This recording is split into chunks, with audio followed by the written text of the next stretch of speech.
faster and more intense. That was his main direction. He just wanted us to speed through it. George is notorious for saying, after a take, do it again, faster, more intensity. He certainly said to me, it was, terrific tonic, and he'd do it again faster. But that's it, I didn't get more intensity. I don't think 3PO with more intensity would be bearable, do you?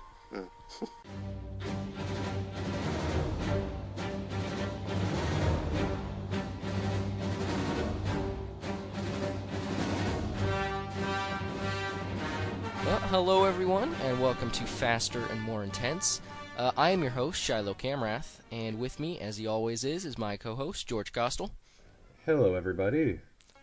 Alright, and so today we're going to be talking about the new stuff that happened in Star Wars this week, including, we have the new Rebels episode out, which is The Call, and also, in comic world, we have Darth Vader 16.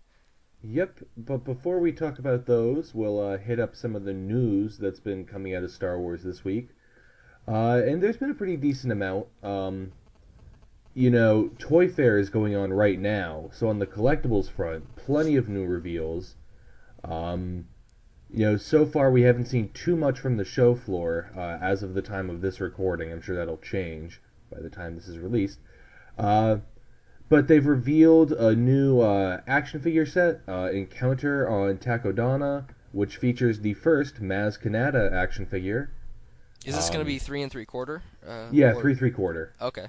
5 POA, so, Ew. What have you. Yeah. But Maz is coming in some form, which is good news, I think, for a lot of people. The set also features... They're probably going to charge full price 3 3/4 figure for her. That's going to be like 4 centimeters tall. It's a multi-pack. It's a multi-pack, so okay. I don't know if we have a price on it. Yeah, but it comes with Finn, Rey, BB-8, and Maz, and it also comes with like the chest that held Luke's lightsaber. It comes with Luke's lightsaber. That's cool. You can give to So I mean, I would expect this to be around $25. I'd hope maybe $20. I haven't seen a retail price yet, but fun set, should be out soon. Hopefully, it won't be too expensive. Also announced, officially, this has been rumored for the longest time, but we now have pictures of the next Ultimate Collector Series Lego set. It's Assault on Hoth, and it's not a vehicle. It's more in line with, say, like the Ewok Village that came out recently. So it's got like the shield generator, the ion cannon, a few rebel turrets, but it's also got stuff like the Wampa cave, comes with a Wampa, comes with a Tauntaun, Snowspeeder. Again, it's got a pretty nice assortment of minifigures, including some first-time ones like Torun Far, K-3PO, new R2 unit, a few rebel troopers. One of them looks like Brender Lynn from the movie. So that's fun. You guys can see it on your screen now, but wow. I wish they had that when I was back into Legos, because that looks like a really fun set. I'm actually... I don't love it, actually. And it might just be Hoth fatigue, because they've done a bunch of Hoth sets over the years. Well, that's true. Yeah. And with the exception of, like... the Wampa Cave, I guess, is new, but I don't think that's anything to write home about. The big two draws, I think, here, in terms of actual stuff, are, like, the ion cannon and the shield generator, which both strike me as undersized to get them to fit. So, I don't know. It's not, I don't think, their best effort. I'm just looking at the figures here, and I see 6 Rebel Troopers, and that's awesome. Because when I was a kid, if they had 6 Rebel Troopers in a set, I would have bought it just for the 6 Rebel Troopers, Well, you missed out. You might have stopped before they started doing the battle packs, which were straight up like 4 or 5 troopers with like a really small vehicle. I got out of it about the time they started making those, but I did get a couple of those, and I bought like 3 of those and doubled my minifigures. Those were pretty awesome. Yeah. I'm waiting. They've been announced before, but coming out soonish. I haven't seen them in stores yet. They actually did a few battle packs based off of Battlefront. Ooh, that sounds fun. Yeah, I like the look of them. Like the Imperial one had a shock trooper, an imp officer, I think a regular stormtrooper and a jump trooper. It might have been 2 jump troopers. And then the Rebels one is a bunch of rebel troopers, but there are a few different alien races in there. I know there's a Duro.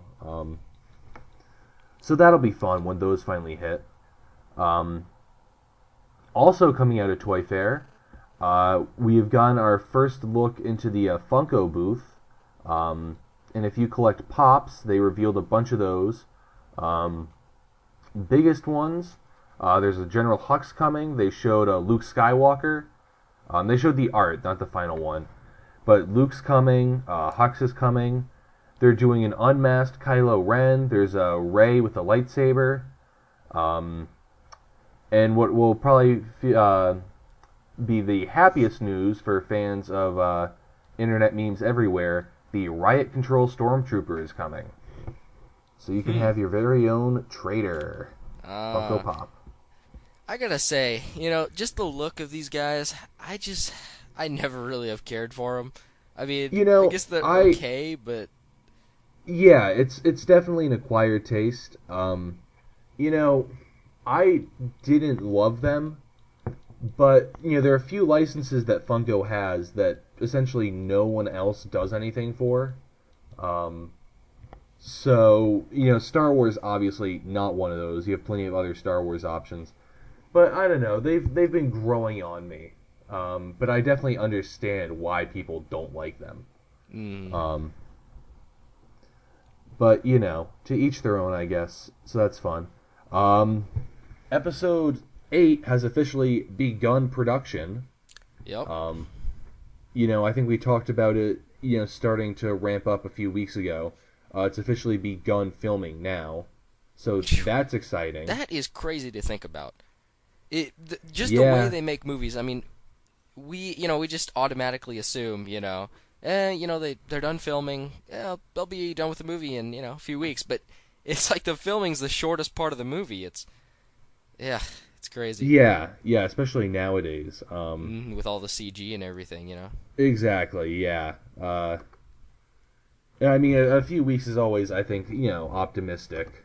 But, certainly there's a lot going on behind the scenes that, unless you've taken film classes or pretty aware of the industry, you just don't think about. Yeah, well, I mean, Clone Wars had, I think a team of like 40 people, working to just create that. And, that was an animated series.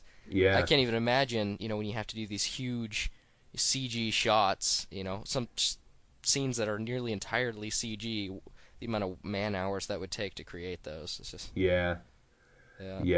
So, that's finally begun. That's fun. Then breaking, apparently earlier today, actually, Force Friday will return. That was the big launch for The Force Awakens. It's coming back for Rogue One, and that'll be hitting on September 30th, 2016. You think they would miss a chance to sell you more toys? No, but I'm a little surprised they decided to go directly with just recalling it Force Friday. I don't know. I guess I didn't expect the huge launch that The Force Awakens got for Rogue One, especially because I think the common consensus was that Force Friday was not a rousing success. Oh, it wasn't. I thought it was. I actually wasn't out there. I was watching the Disney movie Tangled with my younger cousins. Yeah. But, I wasn't out there, but I thought it was a success, but I guess not. I'm sure in terms Disney was happy with it in terms of how much stuff sold, because there was clearly a lot of demand for everything, but the supply wasn't there to meet it. There was distribution issues.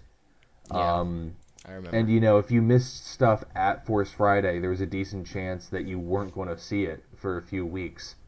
I showed up, the launch was at midnight. I got in line around, I think 8 p.m. So, I'm waiting there for 4 hours. I'm probably, obviously it's a huge line, but I'm definitely towards the front. But even I, missed out on 2 of the 5 Black Series figures I wanted. And I got, like, the last Rey they had in the store. Yeah, so... I mean, well, they still really haven't fixed that, have they? I mean, there's still a lot of lack of supply. They're getting better, and I think a lot of that just has to do with online retailers getting better stock. You know, and then what also helps is that in a lot of these new cases, they're repacking older figures. Mm-hmm. So the one that, you know, had been the hardest to find for a long time, I think, was Captain Phasma. And she finally got restocked in a recent case. And so now, you know, she's not too hard to find for retail on Amazon. But, you know, that definitely was not true even pretty recently. So... Yeah. Now, I don't know if this is news or I don't know if you were going to get to this, but apparently Darth Vader is going to be, or they had some picture of Darth Vader in Rogue One. I don't know how old that was. I thought I saw it on StarWars.com this week or whatever, but or the actor list, I guess, for Darth Vader. That was interesting. I haven't seen that. That was on StarWars.com? Yeah, they, let's see, they released or no, that wasn't on StarWars.com. Sorry, that was on Variety. I found that on a link to that article on Twitter someplace. I don't know exactly how credible that is, but it had like a short list that they had been considering or something. It's a rumor that's been going around for a while that he'll show up.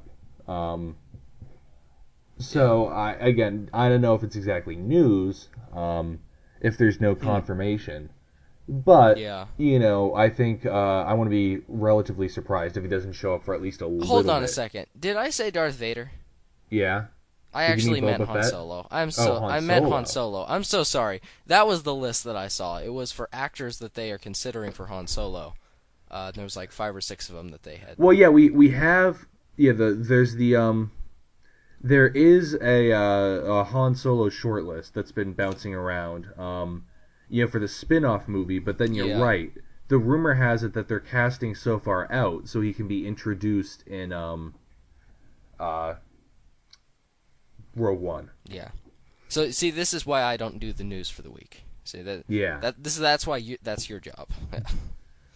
All right, I'll step back from the mic now, and I'll just go cry in my little corner. That's okay. Yeah.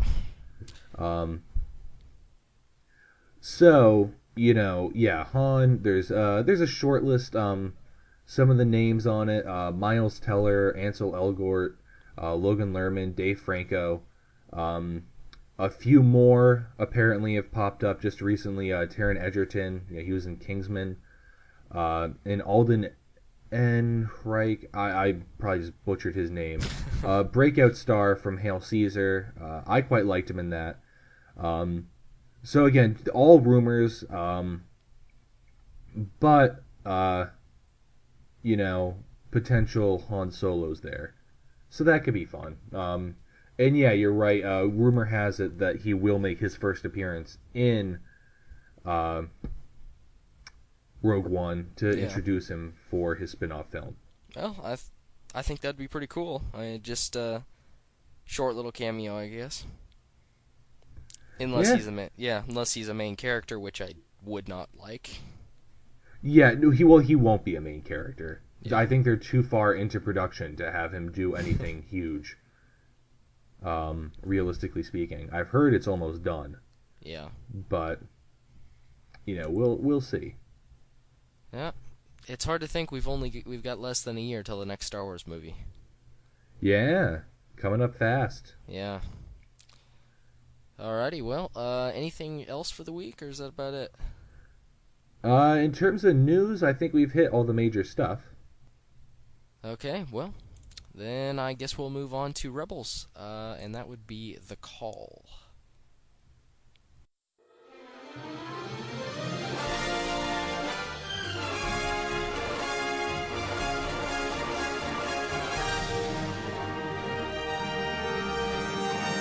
Fighting alongside soldiers isn't what I signed up for. But you signed up for Rebels Ramble from Faster and More Intense.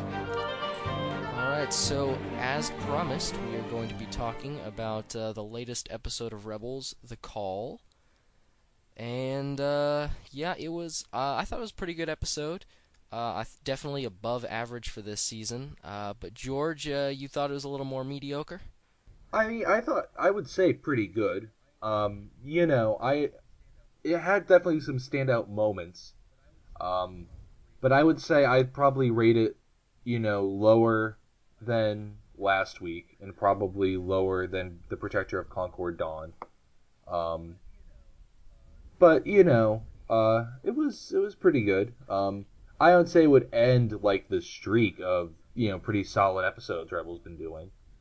But yeah, I mean, again, just not great, but definitely good, I thought. All right, well, I guess let's dive into some of the things that made it great or good or not so good. So I guess let's start off here with just, I guess, the general premise of the episode. George, I know you talked about you didn't care necessarily for the plot, which is basically the rebels are running out of fuel as they speak, and they use their last little bit of fuel to jump to a lead which may or may not pan out, and so now they're in a star cluster trying to look for a refueling station. Which, I don't know, I guess there could be some holes in that. I didn't really pay too much attention to that because I think the episode kind of focused on other things, namely the character development and whatnot. But yeah, I could see how the plot would be a little not too well thought out, I guess. Well, the issue for me, because you're definitely right. It's an episode where the focus isn't the plot, but the characters. But, the reasons that the characters develop as they do is, essentially given to them these opportunities by the premise of the episode. And when that premise is weak, I think it undermines the rest of the episode.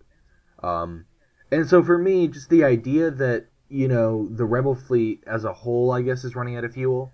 So they send one ship, the Ghost, to this lead.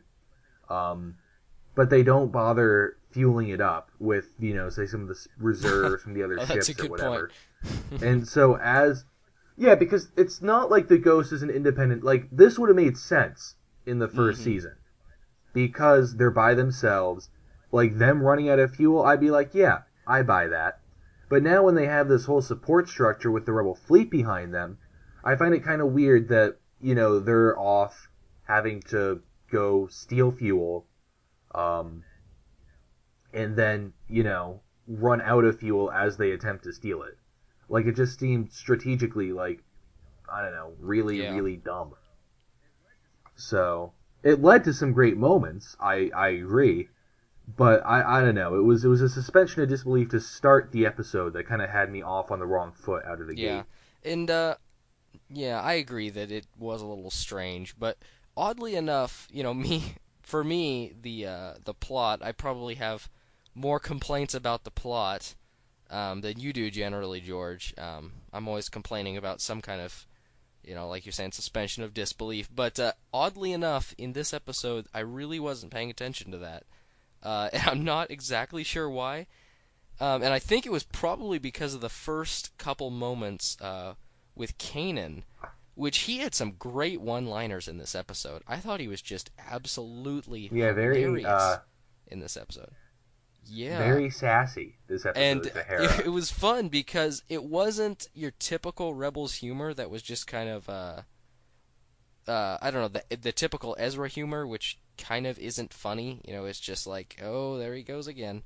This was actually kind of legitimately funny. Yeah, no, I agree. It certainly had its moments. Yeah, no, again, I'm with you. It was, Kanan was a lot of fun. It was a good character episode, certainly. I think we'd agree where the strength of the episode lied, not necessarily in plot. But, I thought Kanan had some nice moments. It was nice seeing him, be a little more sassy, acting as a foil to Hera. And then I thought it was interesting to see Hera be, kind of the opposite of her normal self as well. Because, again, to paint the Ghost crew as a family, Hera is the Ghost's mom, essentially. And she's usually, pretty caring and nurturing. But here, you see her in, like, the exact opposite mode, being like, nope, these Purgle, they're a menace. This reminds me of, like, Mom had a really bad day, and Dad came home from work, and he's, like, in a totally good mood, and he's like, hey, kids, let's go get ice cream, And he's being, like, good dad for the day, and Mom's just running around the house, like, trying to whack everything. This reminds me of that. The whole good cop, bad cop thing. Yeah, I think it's a fair way of looking at it.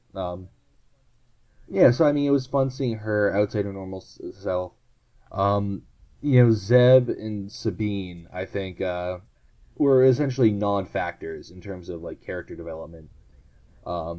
But they had their episodes last week, and I guess it'd be a little much to ask them to have too much to do in this time episode. for Ezra and Kanan to get back in the spotlight, which this show did pretty good, also, something else that kind of showed up that was cool was the Mining Guild. And interesting about that, so in Rebels Recon, Pablo Hidalgo had said that there's a premise that a lot of the old corporations were broken up during the rise of the Empire, which is interesting because I had never actually thought that. From any of the new canon, I never got that feeling that the old corporations were actually broken up after the rise of the Empire. Well, I think that actually is, I think, taken a little more from the old EU. The idea was, because all these corporations essentially, allied themselves with the separatist cause. Say like the Corporate Alliance, the Techno Union, like that. And so those groups, the Trade Federation, too, I can't imagine the Palpatine or even the public wanting them to be able to continue to operate independently. So I always thought it kind of made sense that those groups would get, like, absorbed by Palpatine as he tried to centralize everything in, his power. But I think you're right. This is the first inkling in the new canon, I believe, that, something like that happened. So that was pretty cool. But then, I think they also mentioned Rebels Recon that the Mining Guild, kind of still stands alone. Obviously closely watched by the Empire. But like we said, it gets a mention in The Empire Strikes Back. So, kind of cool to see it actually show up. So, hey, pretty fun, I thought. And come to think of it, in a empire which prides itself on incredible centralization of power and a big government bureaucracy, I don't think you really would need a trade federation to regulate trade if you have... because the Republic, I don't think regulated trade that much. That's why that's why the Trade Federation was there, and the Republic didn't do banking. That's why the banking clan was there. But if the Empire is being incredibly centralistic, I would assume that they would take over those functions. Right, which then makes sense, I think, that they would be the one, that they would go and absorb the pre-existing outside entities for it. And, I would guess Mersun and Blastech, I think, are probably two other corporations that stuck around, seeing as how they survived into the New Republic in The Force Awakens, so, yeah. Yep, and of course they were working pretty closely, I believe, with the Empire throughout, so it kind of makes sense that they'd be granted a degree of autonomy. So that's fun. Another thing, going back to the Mining Guild that I enjoyed, Mining Guild gets their own TIE which fighters. Are not just regular TIE fighters painted yellow. That was surprising. Yeah, and I liked, in Rebels Recon, they're missing, like, the front solar panel has kind of like a notch in it. And in Rebels Recon, they actually get into it a little bit. Apparently, by cutting that out, Pilot gets much better visibility, but it also, really weakens their stabilizers. So they're great for flying in a straight line and shooting at stuff, not very good for dogfighting, which, makes perfect sense when you consider what the Mining Guild would really need them for, which would be fighting off Purgils.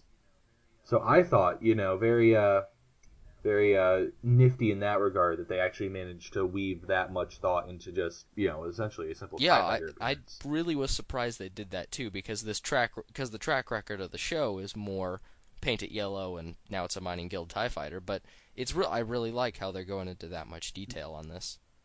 Yeah, so that was nice. I enjoyed that. Something about the mining guild I did not particularly care for. Essentially, it looked like the mining guild was employing two species, essentially all Rhodians, and that one alien who I couldn't place the species, but he looked familiar. Yes, and I think I know what you're thinking of. Admiral Trench. Yeah.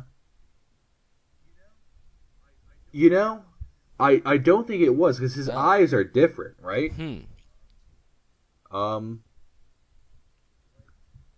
Like,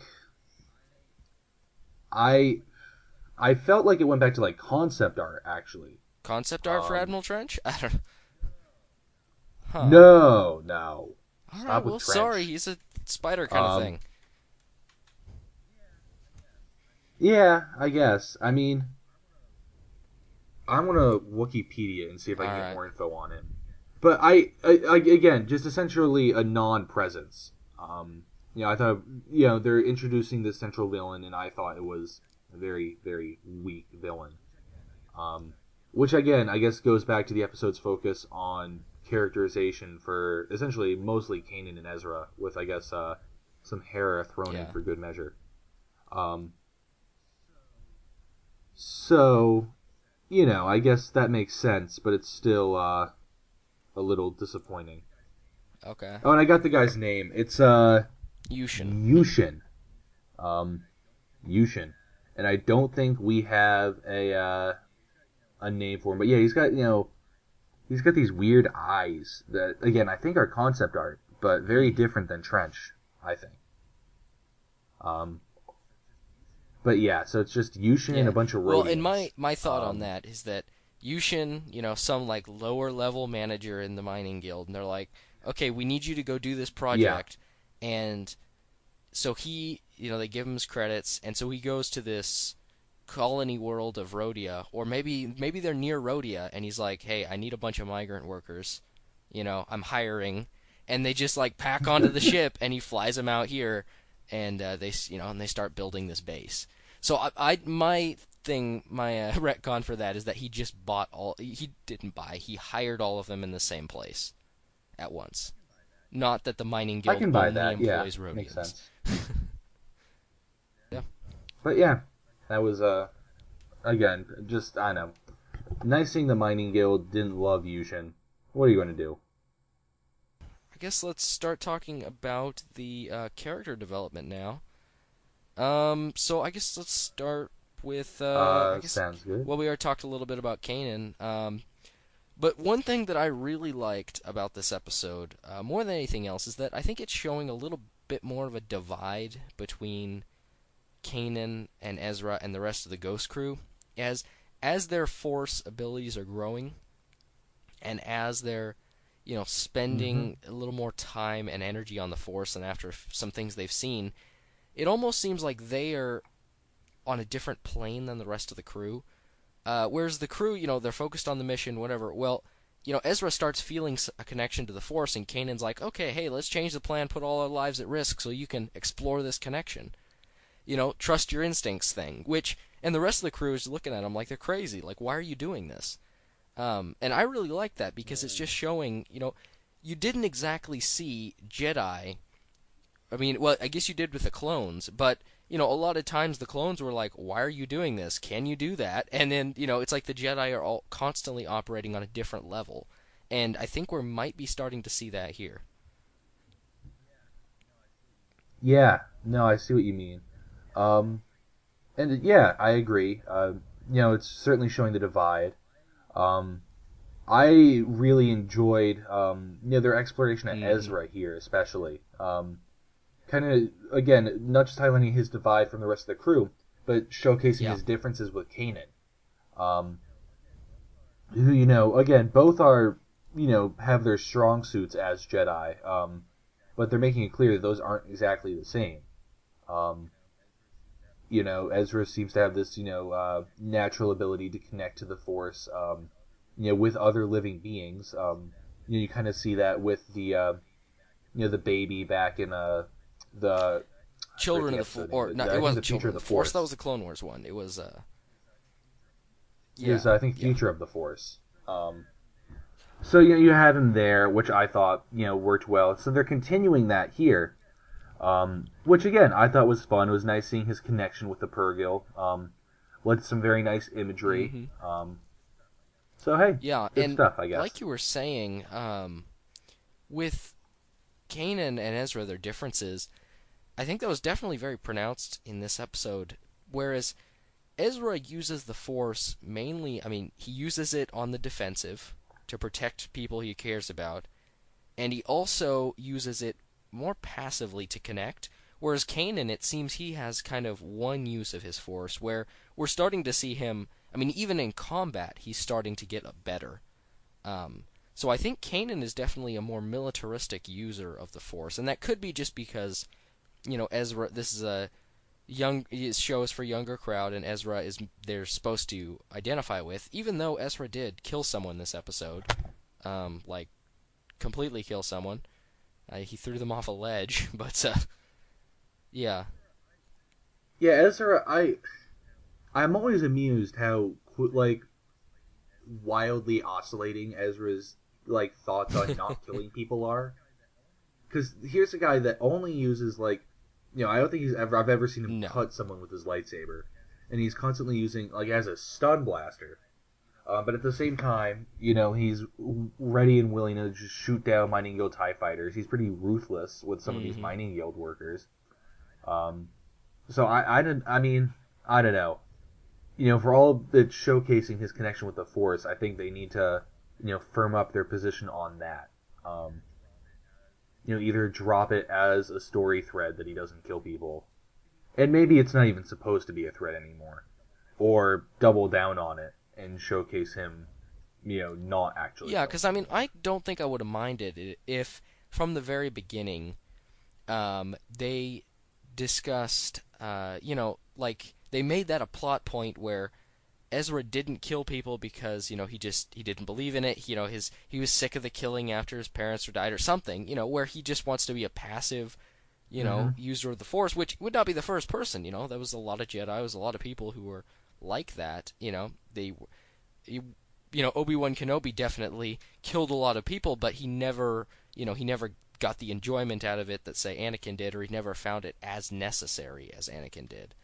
And I can see Ezra becoming someone like an Obi-Wan Kenobi, where he actively tries not to kill people, but every so often has to. But whereas, they're definitely being a little bipolar when it comes to Ezra's killing people. Yeah, but what are you going to do? So, again, just hopefully we'll get some more solid characterization out of him in the future. Again, I think, this was not a plot important episode. It was definitely focusing on building characters. And as it happens, I think they did a pretty solid job. So, hey. So I guess maybe the last thing to discuss would be our mysterious space whales, who have incredible powers. I thought they were interesting. The premise of a organic being able to jump to hyperspace, and that being the influence of hyperspace, sounds really cool. My only issue with it is that no one to this date in all of the galaxy's history had ever documented that they jumped to hyperspace. I thought that was a little strange. Yeah, no, I see where you're coming from. And, I think, I don't know in the new canon, how far back they say that they've been traveling through hyperspace. But, we can say safely at least over 1,000 years, probably much more than that. And so, the idea that they had never actually caught any like them doing it on film or camera or had like any concrete proof they could, I thought was kind of weird. Maybe they had proof and they lost it and it disappeared, so it became more legend. I certainly imagine that the Ghost Crew is not the first to have seen it, and that you could probably find spacers who talked about the crazy space whales jumping to hyperspace. But yeah, that it was such a miraculous event that had never, ever, ever in the history of the galaxy, been confirmed. Again, kind of weird, I thought. Which just goes back to more the premise of this whale organics being able to jump to hyperspace is cool, but the execution of the plot and the the surrounding material of it might have been a little weak. Well, yeah, and I mean, here's the thing. If, it wasn't a big deal seeing the Purrgil jump to space, then that whole last moment would have lost, all of its emotion. And it probably might not have been, as narratively satisfying to watch, even if it would have made a lot more sense. So, yeah. Trade-off, I guess. Yep. Alright, well, I guess that's about it for the episode. Oh. The one last thing I want to mention, real quick, the jump they do down to the refinery, Sabine, Kanan, Ezra. I thought that was a really well done scene. Just thought it deserved a quick mention as a highlight moment of the episode. Oh yeah, that was really cool. Yeah. Yeah. So just wanted to mention that as a highlight moment. One of my favorites of the episode. One of probably my favorites of the season, actually. So good on them. That was fun. Yeah, I mean that was a very well done scene. In a way that it was kind of an excellent scene in the way that last week, Legends of Lasat, when they approached the black hole, or when they were going into it, in a way that was an incredibly well done scene. For slightly different reasons, but still, both of those were top-notch animation scenes. I loved last week when you could see Callus from the bridge looking at the Star Destroyer and little pieces are being torn off towards the hole. That was really good. Yeah. So, just another highlight moment, I thought. Mm-hmm. Oh, yeah, also the E-Web blaster. Has that it was fun to see. Shown up in Rebels yet, or...? I don't think so, but it might have. Yeah, and I have some problems with its workings technologically because, as everyone knows from Star Wars Battlefront, it is a very fast repeating blaster that fires red bolts. It does not fire very slowly yellow bolts. Well, I assumed that this was a different model or something like that. The E-Web is high-tech military hardware, and I'd be hesitant to believe the Empire would be yeah, we can sell this to the Mining Guild. You can have these, sure. Yeah. All right, well, that's going to do it for us today, I guess. Next up, we're going to be talking about Darth Vader 16.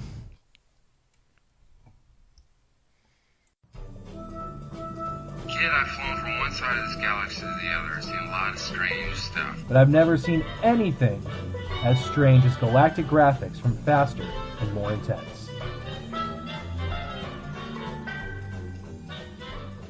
Hello, everyone. Coming out this week was Darth Vader 16.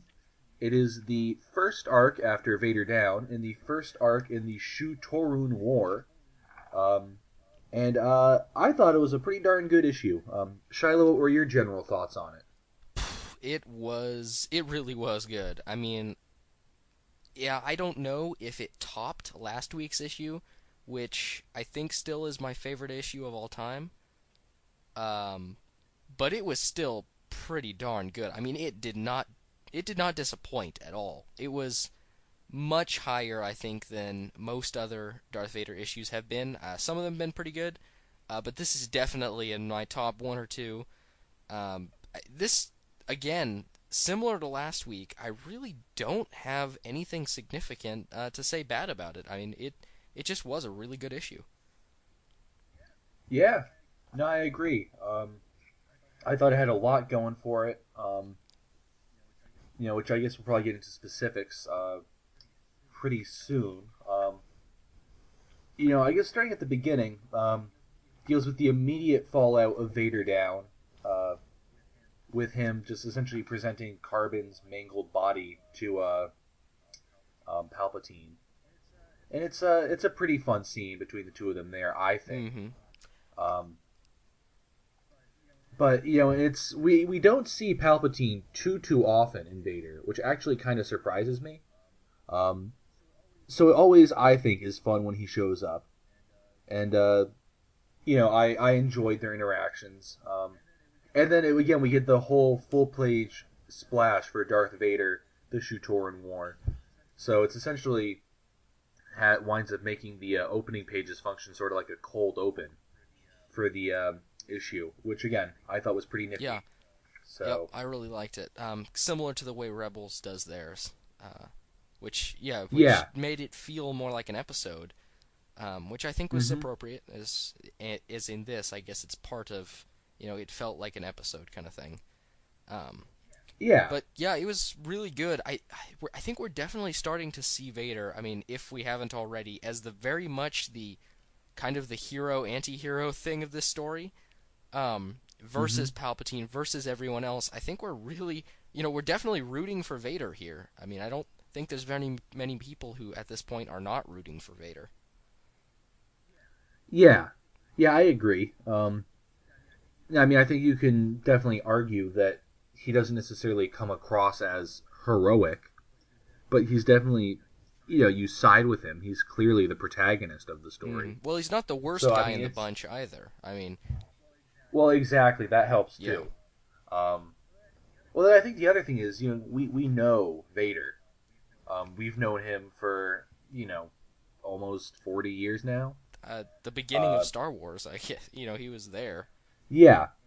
And, say like, Dr. Shiloh, the twins, Void Gazer, who makes her first major appearance, I guess, in this issue. We met them, last year. Mm-hmm. So more often than not, I think you're going to side with who you know. So I think Vader's already got, a degree of, say, sympathy built in. Compared to, people like those, at least. Which I think everyone pretty much expects them to be expendable. I don't think anyone really thinks that any of them are going to survive to the end. I really don't see an ending where Shiloh or the twins actually survive all this. I'd be a little surprised. Mm-hmm. Which is good. I think it just makes it, the entire story, one big character development for Vader. Which they're doing a fairly good job of, I think, and especially in this issue.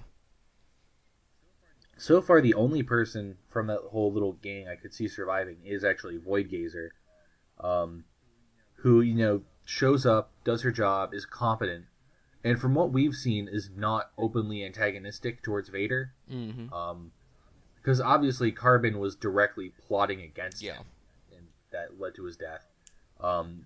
The Shiloh and the twins clearly don't care for him.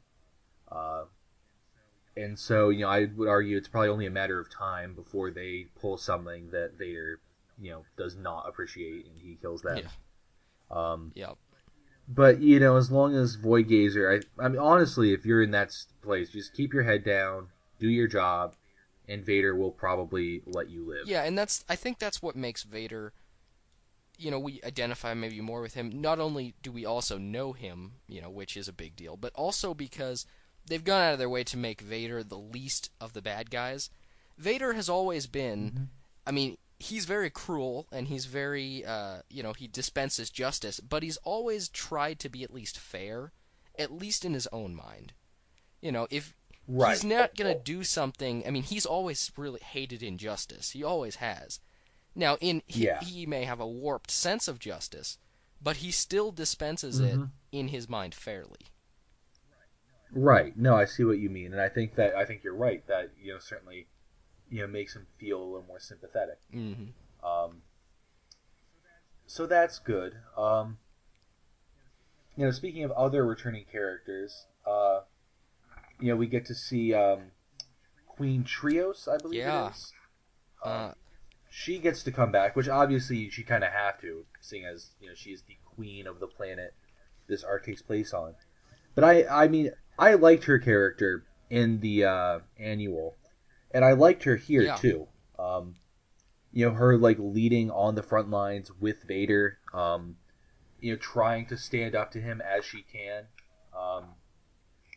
I thought their scenes together were pretty strong. I think they were probably the strongest of the issue. Their interaction was excellently done. And I think this showcased Vader's, a lot of things about Vader, about, where he's on a different level than everyone else, constantly telling people you don't understand, how I've made this plan. But also, I think that Vader kind of, slightly respects her, I think, in a way. And, Queen Trios is definitely not afraid to, speak her mind, but also she knows her place to some extent. So, I don't know, I just see that she is someone that I think could get along with Vader over the long run or something. I think that, I really like the interaction between them. It's definitely, I think, a real strong point of this issue. I think you mentioning her knowing her place, I think that's a very good way of putting it. Mm-hmm. She knows not just her place in regards to Vader, but what she is, what she stands for. She's like, she recognizes that she's got her position through Vader. She's there just to really serve the Empire. But she also recognizes that she needs to at least be treated with the illusion of respect to do her job. Mm-hmm. And so her confronting Vader over that, I think, is effective. But it's still like Vader has the last word on the matter, and he's like, "I'll treat you with the illusion of respect as long as you do not dare to question me in public." She says it's a deal. Vader's response, "No, it is simply how it will be." I think that's a very, very good moment. Making her seem strong, but still obviously leaving Vader in charge. Yeah, and that's exactly what I would imagine Vader to say. They've done such a great job of nailing Vader's persona in this comic series, and especially in this issue. He really does seem like I would imagine Vader to be. Yeah, no, I agree. So again, her appearance very solid. The twins again in this issue, they do not have much to do. They kind of look smug a few times, and I do not appreciate that. Yeah. But hey, I mean, what are you gonna do? The end of the issue is pretty fun, I think. Essentially dealing with the further fallout of Vader Down. It opens with dealing with the fallout, it ends with it. Because now Aphra is in the Rebels' possession. She's been captured. And so this whole assemblage of bounty hunters is, I think, a lot of fun. Sets up a nice byline for future issues. There's a decent chance we'll wind up seeing some of those guys in Star Wars now, the title. Just because they do need to go after Aphra, and that's where she is. The arc is called Rebel Jail. Yeah. So, yeah. I think it'll be fun to see them, do what they can over there. Yeah, and they have a line, or Vader has a line which is really interesting. When asked if they're supposed to bring back Aphra dead or alive, he said it doesn't matter, which yet again adds more to this relationship between Aphra and Vader, which we've been figuring out ever since the first issue. What exactly, in certain scenes we've even talked about whether was he going to kill her, was he not going to kill her, what was the deal here? This is just one relationship which I have not been able to figure out. They have just kept me guessing on what exactly Vader's plans for Aphra are. Yeah, no, I agree. I mean, clearly he doesn't want her to talk. Mm-hmm. And so if she's not talking because she's dead, or if she's not talking because she's in his possession. I honestly don't think he cares. One thing in that scene that I picked up for the first time, and I think it's been done before, but I could be wrong, is, it's the IG-88 looking bounty hunter. It says query, dead or alive, which reminded me very much of HK-47 from Knights of the Old Republic. I don't know if you've ever played the game, but he quite often will begin his statements by saying, like, declaration or query or interjection, what have you. So I don't know if that was a deliberate homage or, just a coincidence, but I kind of liked it. I thought that was fun. And then also seeing Highsinger was really interesting. Yeah. At least I think it's Highsinger. I mean, there might be more droids of that model out there, but that was definitely interesting seeing. Yep. Black Cranston still hanging around. He's getting plenty to do. Yeah, he is definitely, interestingly enough, a serious force in the new canon, which, not exactly sure why he has made such a big impact, but he's got a serious fan over at Lucasfilm headquarters. Or at least at Marvel. Or Marvel headquarters, yeah. But yeah, no, I agree. Fun seeing him again. I mean, again, I just thought, that was just a nice capstone scene to a very solid issue. Mm-hmm. Yeah. Just, again, the interactions they had. Another thing I noticed that I enjoyed, in the initial assault scene, which, again, has some great art, which, will show you've got a great-looking splash page with Vader kind of leading the charge against the Ore Barons. The stormtroopers there, as you can see, have the breathing tubes built into their helmets. Just like I believe they do on Sullust in the new Battlefront. Oh, I didn't actually notice that, but that's pretty cool. Yeah, so I thought that was a nice touch, that they're actually bothering to develop a little bit of continuity there. So, pretty snazzy. Yeah. Oh, and I would actually like to go back here, before we end, to the one little thing which was really interesting in the beginning, when Palpatine was talking to Vader, where Palpatine says to Vader, "I rely on you more than you understand," after giving him his orders to go. Yep. That was interesting, because here you have Palpatine, being very antagonistic, very contemptful of Vader, this whole issue, and then he says, "I rely on you more than you understand." Which, I don't know if that was just classic passive-aggressive Palpatine, but I don't know. I mean, it could be. I don't know if I'd say completely contemptful. I mean, it's not like he's too annoyed. So, I mean, their interactions, I agree, in past issues have been pretty antagonistic. But here, I don't think it was, too bad. Like when Vader throws Carbon at Palpatine's feet.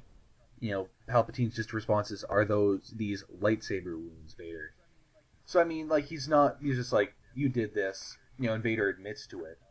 But, well, I think that Palpatine wants to know, because I think he wants to know if Vader was capable enough to take him down himself. I think Palpatine true. wants to know if, Vader, like, just picked up his body, or did he legitimately kill him, And then Vader, answers to it. Yeah. And then immediately after that, Palpatine's just like, I have a job for you. You're going to go kick some butt on Shu-Torun. So, I mean, you're right. In past issues, especially like when the twins were first introduced, Palpatine seemed more antagonistic of Vader. But really, I mean, the only thing kind of like that is when Palpatine just doesn't give him an answer, just saying, you are a student, I am master. Yeah. And then he goes and says, show your merit, I rely on you. You understand? So, I mean, it's, I don't know if I'd say antagonistic. It's probably what I expect from Palpatine, more so than perhaps some of the other issues where he has been, you're right, more openly, going against Vader's best what would be best for Vader. Now, correct me if I'm wrong, but in Empire Strikes Back, when when Palpatine tells Vader that he has a son and whatnot, does he say "my friend"? I'd have to check, but the thing is, it might depend on the version of the movie you're watching, because it's not the same speech he gives every it isn't. time. No, they switch it up, because originally they have Clive Revill in the original Palpatine, and then for the special editions they go to Ian McDiarmid, and I think even with Ian McDiarmid he has a few different versions of the speech. So I couldn't tell you for certain. Okay.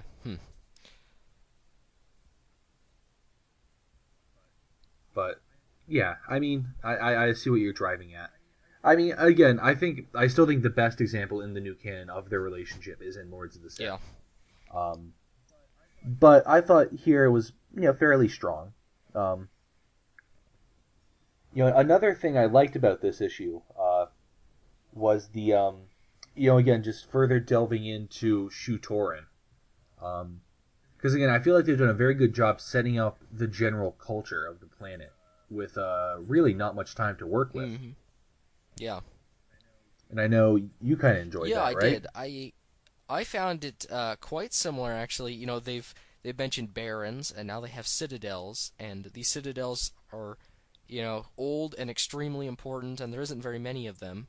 And it seems like these are the seat of the barons' power, and or the dukes, and then they have their baronies, and it very much reminded me of a place like feudal England in the way that the barons had power and exercised power over the monarchy, and some of them would get together and revolt, and try to bring about regime change or this or that, and it was very, very interesting.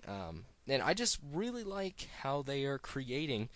Actually, like last week, they're creating a completely new planet with great new culture, great visuals. Same here. They're creating a new planet, new visuals, new culture. They're just doing a really good job of, in Star Wars, where you can get planets that get kind of stale after a while. You can only have so many ice planets. Yeah. That they're really putting a lot of thought into creating new worlds, and I really appreciate that. No, definitely. And again, going back to the whole Citadels thing, I think it's interesting that it's one, the seat of his power, and two, like a refinery. Yeah. Which I should show you. I think they're called the Ore Barons, right, or the Ore Dukes. The Ore Dukes, yeah. And so it really kind of stresses how important the ore is to that whole title. Yeah. I don't know if I have too much else to talk about, because again, just a really, really good issue, but I guess maybe kind of light on conversational topics, maybe. Yeah. Yeah, it was just, once again, really good issue, and I hope the rest of this series the rest of the Shu-Torun Wars is that good. Is this going to be the end of Darth Vader? Is this going to be the last little arc? Not to my knowledge. Okay. I don't know if we have confirmation. I can take a look. Actually, it was Kanan that you were saying that it was on its last arc, right? Well, I know. Yeah, I know Kanan is. I might have been mistaking those two. Or 2 issues out, 1 issue out. I think 2 issues. Okay. But yeah, Vader. Vader, I don't think is confirmed after right now 19. This is going to be a 4-issue arc, plus the annual, which brings it up to 5. So I guess with Vader 20, whenever that gets announced, it'll probably come out in May, and that's when we'll get our next story arc. I can't help but notice, looking at the cover for Vader 19 now, it has both the twins on it in front of Vader.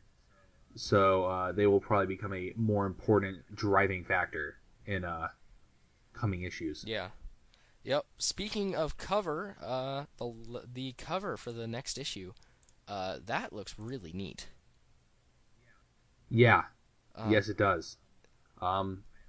I'm definitely wondering why there's a snow trooper on. And there's a scout trooper, I think, too. I think is that guy on the bottom right? Is that a scout trooper in black?